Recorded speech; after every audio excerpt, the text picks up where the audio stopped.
Yo les gens, j'espère que vous allez bien. On se retrouve aujourd'hui pour une nouvelle vidéo sur Forza Horizon 5 et on continue notre petite série spéciale 10 ans de Forza Horizon avec ce coup-ci le 3ème épisode sur donc Forza Horizon 3. Vous pouvez évidemment aller voir les deux premiers épisodes sur Forza Horizon 1 et 2 et puis évidemment vous pouvez vous abonner pour les prochains de cette série et puis évidemment les prochaines vidéos sur ma chaîne YouTube. Donc pensez évidemment à vous abonner, à laisser le petit like et puis pourquoi pas aussi à venir me follow sur Twitch pour les prochains lives. La chaîne Twitch sera en description et en top commentaire, donc n'hésitez pas à venir follow et à utiliser votre Twitch Prime si vous avez Amazon Prime, ce qui vous permettra de me soutenir gratuitement et vous en profiter de plein de petits bonus. Donc on va parler de Forza Horizon 3, on va parler des éléments marquants de ce jeu, les points positifs, évidemment les points négatifs, il y en a sur Forza Horizon 3, même si pour moi c'est genre le meilleur Forza Horizon. D'ailleurs c'est souvent un petit peu la bagarre entre les fans de Forza Horizon 2 et les fans de Forza Horizon 3, c'est vrai que les deux jeux sont excellents, et après on va dire que c'est probablement une question de préférence, une question de goût, une question de détail, mais moi j'avoue que le Horizon 3 a été vraiment mon préféré pour plusieurs raisons dont on va parler aujourd'hui dans cette vidéo. Alors Forza Horizon 3 sorti en 2016 le 27 septembre et c'est d'ailleurs le premier Forza Horizon qui est sorti à la même date en Europe et aux États-Unis. Forza Horizon 1 et 2 il y avait toujours 2-3 jours de décalage et puis surtout Forza Horizon 3 est le premier Forza Horizon à être sorti sur PC, ce qui a permis évidemment de toucher beaucoup plus de joueurs puisque beaucoup de gens comme moi à l'époque n'avaient pas forcément la Xbox One et beaucoup je pense attendaient de pouvoir jouer à ce jeu sur PC pour avoir tout centralisé au même endroit. Également premier Forza Horizon à être crossplay, on pouvait jouer avec les joueurs Xbox et PC, peu importe que l'on soit sur Xbox ou sur PC, ce qui fait que Forza Horizon 3 est globalement un des plus novateurs en termes de technique et a vraiment permis après aux autres Forza d'être développés aussi sur PC comme le Motorsport 7 mais également le Horizon 4 et le Horizon 5 ainsi que le Motorsport 8. Forza Horizon 3 se déroule en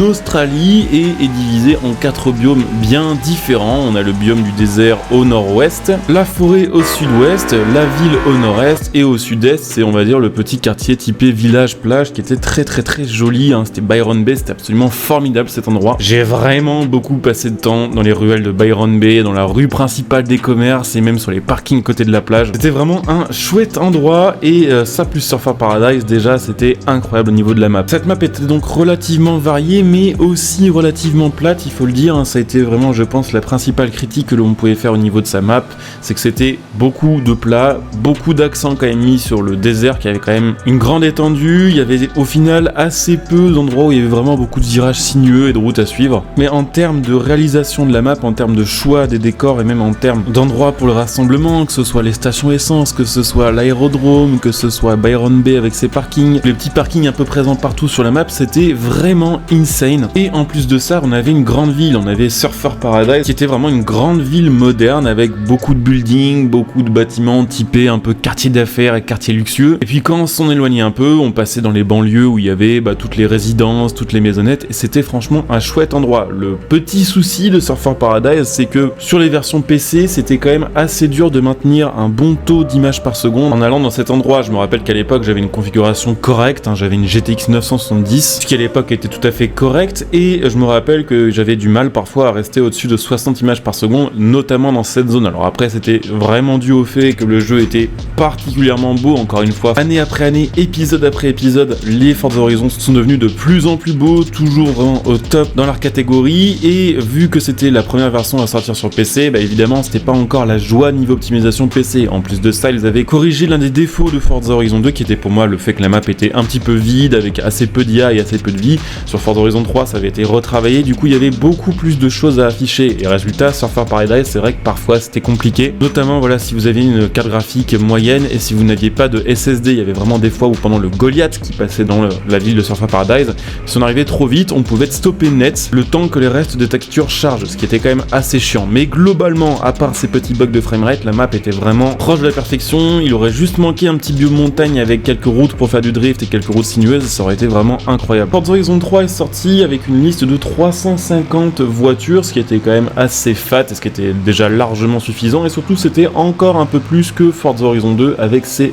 DLC. Forza Horizon 3 a terminé sa vie avec 524 modèles de voitures, ce qui veut dire qu'entre la sortie de Forza Horizon 3 et sa fin, ce qui a duré à peu près 2 ans, il y final il y a eu 174 modèles de voitures qui ont été rajoutés, ce qui est vraiment beaucoup. Alors certains via des extensions, certaines via des DLC évidemment, et beaucoup aussi gratuitement grâce au système de Forzaton qui a été implémenté sur Forza Horizon 3 et qui était une nouveauté, qui était d'ailleurs une très très bonne nouveauté à l'époque, puisque c'est là qu'on nous a ajouté ce système de défis hebdomadaires à compléter, alors qu'il était malheureusement un petit peu buggé, faut le dire, sur Forza Horizon 3. Des fois on faisait les défis, c'était pas enregistré par le jeu et du coup on n'avait pas les récompenses, mais globalement c'était une chouette idée et ça fonctionnait bien sur Forza Horizon 3 parce que les récompenses de Forzaton étaient directement des voitures ajoutées sur le jeu, et du coup ça donnait un vrai enjeu au Forzaton et c'était vraiment cool. Donc là aussi beaucoup de nouvelles voitures, beaucoup de modèles sortis entre 2016 et 2017 sur Forza Horizon 3, et quelques raretés, quelques voitures un petit peu à part, notamment le Warthog de Halo qui a été rajouté sur le jeu, et puis également la Quartz Regalia de Final Fantasy. Voilà, des partenariats avec d'autres marques, d'autres titres de jeux qui ont bien marché, en tout cas qui ont marqué la communauté et qui rajoutaient encore de la diversité et permettaient de compléter une liste de voitures qui était déjà très très fat, avec des modèles encore une fois de toutes les époques, de tous les continents et de toutes les classes. Également sur Forza Horizon 3 on avait un système de points de prouesse qui était pour moi beaucoup mieux foutu que sur Horizon 4 et sur Horizon 5, puisqu'il ne dépendait pas du véhicule mais il dépendait de votre compte, c'est-à-dire que les points de prouesse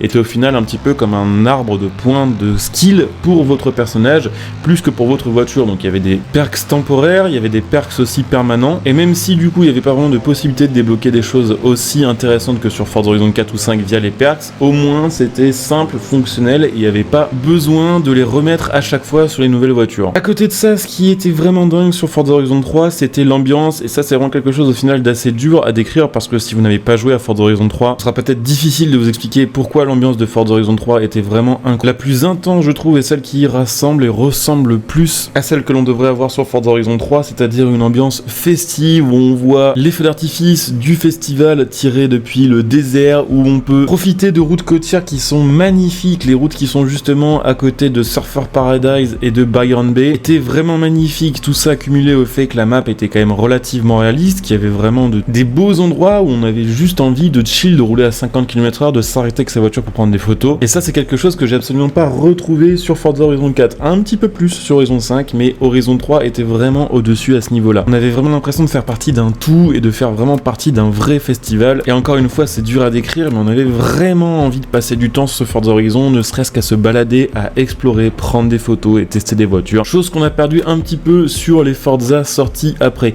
Quelque chose qui avait changé aussi quand même sur Forza Horizon 3, qui était peut-être au final moins bien fait que sur Forza Horizon 2 et que sur Forza Horizon 1, c'était la physique des voitures. Il est vrai que le Horizon 1 et le Horizon 2 étaient quand même très très proches et étaient vraiment inspirés d'une physique à la Forza Motorsport, évidemment déjà un petit peu arcadisé. Forza Horizon 3 était le Forza à partir duquel ils ont commencé à simplifier la physique de sorte à ce que un nouveau joueur puisse quand même s'amuser avec des voitures haute performance. Alors c'était pas spécialement gênant à l'époque, ni même vraiment perceptible, mais si on jouait aux deux d'affilée, Forza Horizon 2 et Horizon 3, ou Horizon 1 et Horizon 3, on se rendait compte quand même qu'il y avait un bel écart de physique. Et pour les gens qui, comme moi, attendaient plus de réalisme et justement attendent vraiment un open world à la Forza Horizon en termes d'ambiance, mais avec une physique réaliste, ça faisait un petit peu mal au cul quand même. Au niveau de l'histoire, Forza Horizon 3 était assez simple finalement. On est loin de l'histoire dans Horizon 1 où on arrive et on est le pilote qui doit faire ses preuves. Puisqu'Horizon 3, on arrive, on est déjà plus ou moins le king du festival et on a déjà beaucoup de thunes, beaucoup de ressources et des grosses voitures. Peut-être un petit peu moins que sur Forza Horizon 4, mais à partir de ce Forza Horizon, on va dire qu'on a toujours été déjà les kings et il n'y avait plus rien à prouver, et ce qui a peut-être un petit peu nuit à l'histoire des Forza Horizon et à la sensation de progression clairement, mais honnêtement sur Horizon 3 ça n'a pas été un gros problème tant l'ambiance du jeu était peaufinée et agréable. Une autre feature, ce qui était vraiment cool sur Forza Horizon 3 et qui a disparu malheureusement après sur Horizon 4 et sur Horizon 5, c'était la possibilité de faire des serveurs privés, des convois privés.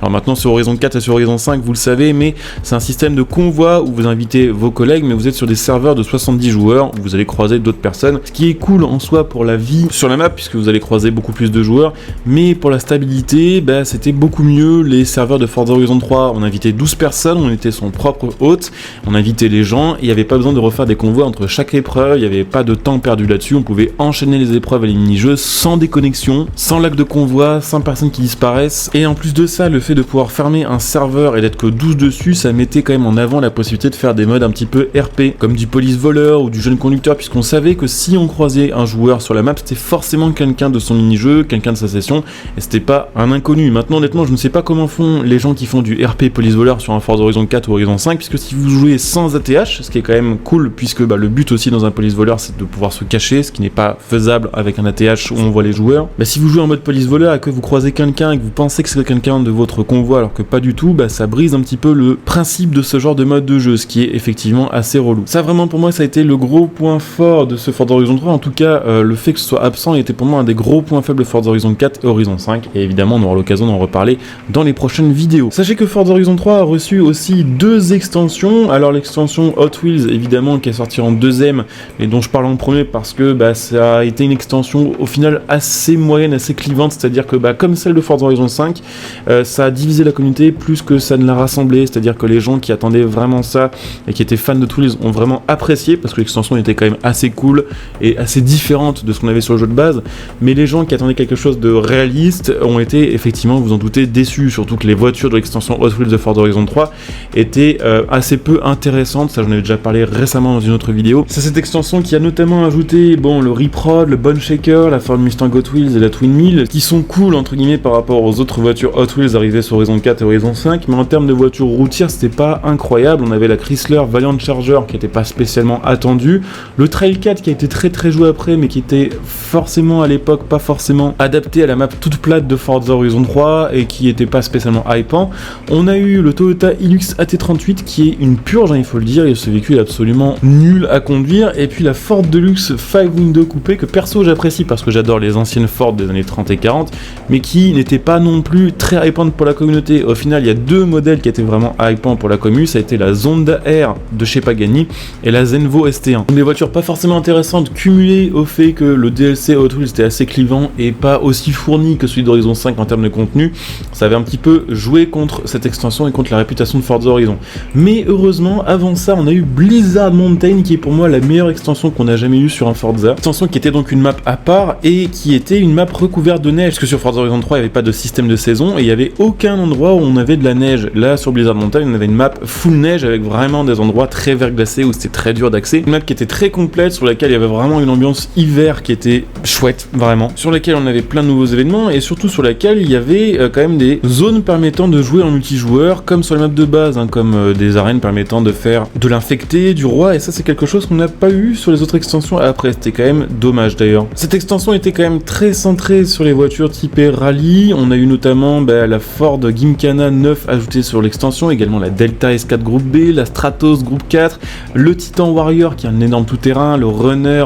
de chez Ram aussi, le Air Anderson, une Subaru, un Scout International qui était l'équivalent du Ford Bronco australien, et la Ford F100 Flairside Racing Trophy Truck qui était aussi un véhicule de tout-terrain. Donc c'était vraiment une extension centrée là-dessus en termes de véhicules, mais sur laquelle au final on pouvait rouler un petit peu tout ce qu'on voulait du moment qu'on avait du grip et des pneus neige. Donc en termes de taille, en termes de possibilités, en termes de durée de vie, en termes de véhicules, cette extension était vraiment chouette et a contribué pour moi à la réputation de Forza Horizon 3, et c'est aussi grâce à cette extension que je me dis que Forza Horizon 3 était vraiment au-dessus du game et au-dessus du lot. En plus de ça, ça c'est un peu plus une raison personnelle, mais Forza Horizon 3 a été le Forza Horizon avec lequel je me suis lancé sur YouTube. J'ai commencé à faire des vidéos avec la sortie de Forza Horizon 3, avec les tests amélioration où j'ai testé d'ailleurs en premier la Holden Torana, et c'est à partir de ce moment-là que j'ai commencé à être régulier sur YouTube, à poster tous les jours parce que le jeu me motivait de ouf, parce que je kiffais ça. Et si au final 6 ans plus tard je me retrouve avec plus de 100 000 abonnés, avec aussi quasiment 15 000 followers Twitch, et si je vis le kiff au quotidien, c'est grâce à Forza Horizon 3 et grâce au fait qu'il soit sorti sur PC, ce qui fait une raison de plus pour moi pour vraiment apprécier ce jeu. J'espère que cette petite vidéo vous aura plu, j'espère que peut-être elle aura donné envie à certains d'entre vous d'aller découvrir ce jeu. Alors